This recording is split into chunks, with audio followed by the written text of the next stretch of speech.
There's a fee just to have a debit account of $25 and a fee to add money to the account each time money is added.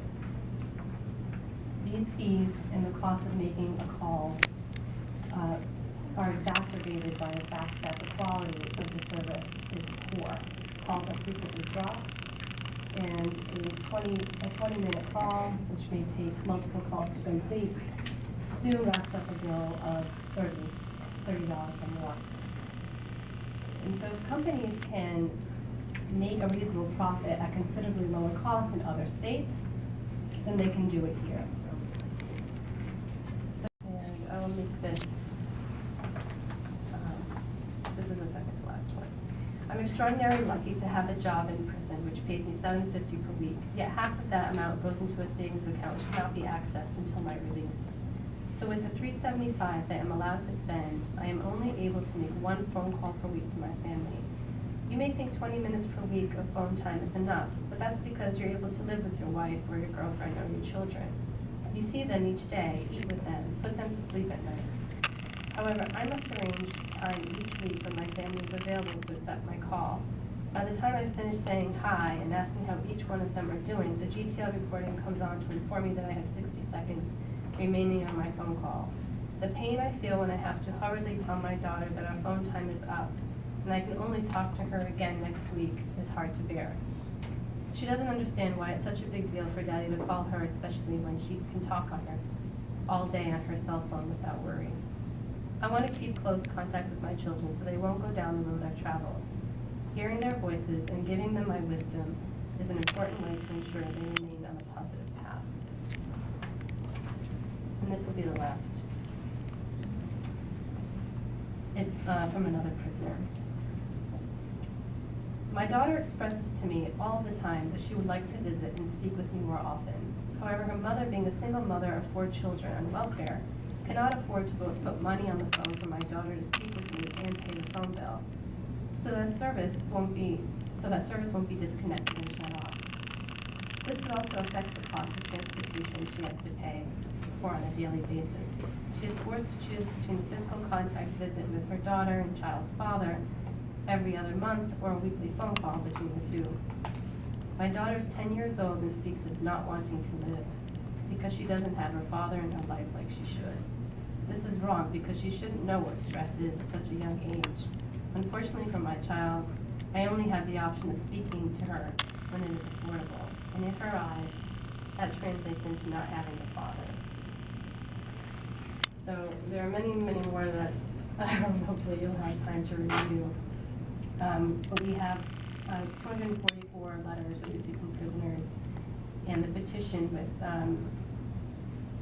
I said over 375 signatures as we submitted it, but the signatures continue to rise every day. So just thank you for letting us take the time to present this on behalf of our constituency.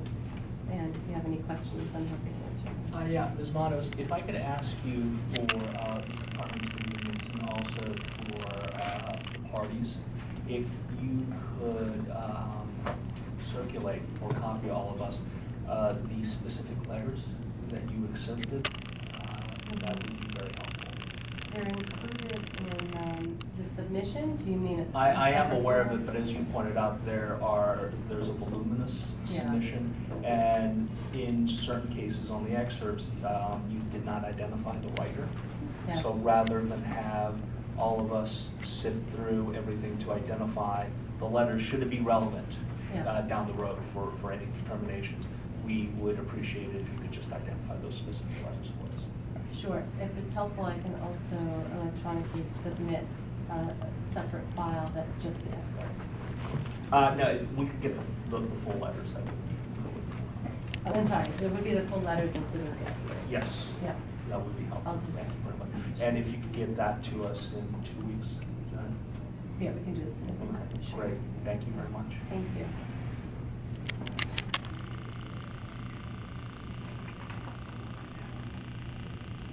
Ms. Kaiser, did you want to make a statement? Just briefly, Sheree Kaiser on behalf of Global Telling Corporation. And actually, I'm sorry, if you could spell your name for the court reporter. CHERIE last name Kiser. And your contact information is a matter of record in the file? It is. Thank you. Thank you. Global Telling would simply like to encourage anybody who's here today that has not had an opportunity to review Global Telling's responses in this docket to take the opportunity to review our detailed response. If anybody has problems getting copies of that, you can contact myself directly. I'm certain that Ms. Matos from Prison Legal Services could also get that information to you, but you may find it useful. Other than that, we just would simply like to reserve our rights to respond to anything that we might hear today or anything that's added to the record which we have not yet seen. Your reservations are noted. Thank you. Thank you. At this time, are there any other parties who wish to? I see a hand in the back. Mr. Hearing, Examiner Securus would like to reserve its opening statement until its session, if that's all right. Certainly. And if could you identify yourself for the court reporter? Yes, I'm Curtis Hopfinger, Director of Regulatory and Government Affairs for Securus Technologies, and I believe my contact information is also on record. Thank you very much. Are there? Yes, Ms. Matos. I was not sworn in, and I don't know if that's just for others testifying today, but I assume it's for all of us. For members of the public, they'll be given a chance. You are an attorney admitted to the bar. I know that I believe you just asked now if others, I'm Bonnie Teneriello, excuse me, from Prison Legal Services. And I know that we do have others who were signed in to speak, I believe. Yes. Yes, and they will all be given an opportunity to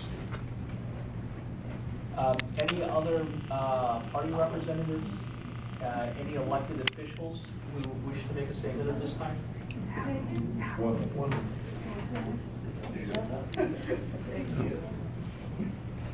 All right, before we start taking public statements, I'm going to ask everybody to mute and silence. Here today to ask you to stop prepaid and select prison phone call practices that exploit friends and relatives of prisoners and practices incarcerated Muslims. In particular, we demand the DTC grant the petition filed by Prison Legal Services to cut in half the inmate call rates and eliminate per call and per minute surcharge on inmate calls, as well as stop poor quality of telephone services offered to the prisoners. In an age when technology allows command posts at NASA to communicate clearly with astronauts in space, still the thickness of prison walls does not account for the bad quality. Ms. Frazier? Yes. If I could ask you to come close to the microphone, I just needed to clear up the detail. Thank you very much, ma'am. I'm sorry, I forgot to ask you from which facility you receive phone calls from. I'm going to ask if, again, if there are members of the public who wanted to make a statement regarding phone calls by Global Tel specifically.